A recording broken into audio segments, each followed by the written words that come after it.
Well, Happy New Year to you all. What have I been up to? Well, I had a quiet Christmas really. I didn't have much of the family around. We normally have a big party in the house. We closed boot camp down for a week and we got all our family there, and we have a really good sort of family, traditional type Christmas. This year it was very quiet. Christmas Day was just my eldest son Danny, and then Boxing Day my mum and my sister came down with their two kids, and that was it. It was pretty quiet. It went by so quick, but I definitely had some rest. Back onto the training now, as you can see, just getting warmed up, and then I'm going to do a lot of push exercises. So I'm doing lots of strength work because the distance stuff, not too much of an issue, but where I struggle on some of the big races is with strengthening the legs, strengthening the trunk, and being able to power up some of the hills. Now then, voice is going a bit. So day 2, I've got about 7.5k to go. So just past checkpoint 3. I'm not going to lie, today's been an absolute ball breaker for me. Really struggled on the hills, as I always do. I'm right back in the standings now. I don't know where I am, between 20 and 30 I suppose. And I got off to a really good start, but I've just not been able to maintain any kind of speed. So I wanted to work on that. It's definitely something that I'm lacking in at the minute. Why get on my knees? So I've got about 6 weeks before I head out to northern Sweden, to Lapland, to do the Ice Ultra. It's something that I'm really looking forward to. If I'm honest, it's a stupid idea.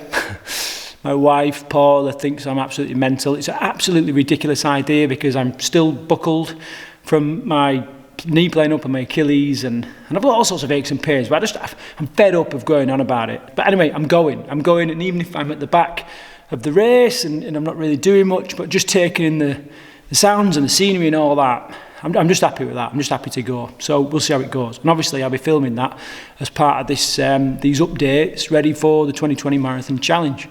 What else have I been up to? Well, lots of people are doing the 10-year, end of a decade, bit of a reflection type thing, and for me it's a bit of a weird one. I was in a pretty shitty state 10 years ago. I literally had nothing at all. I'd lost everything through my own actions really, and when I think back I'm like, my God, I've just come so far. I mean, just having the gym, the boot camp, a couple of pretty nice houses for us to live in and to work from. It's just incredible. And that was 9 years ago. I started to get back on my feet, and I spent 18 months bloody counselling and all that kind of stuff, just being able to function in everyday life. So it is incredible how far I've come, and obviously I couldn't have done that without Paula. So as I look back over the last few years, I've just been incredibly lucky, and with meeting Paula and some of the stuff that I've been able to do, and where my future's going, just incredibly lucky and incredibly grateful.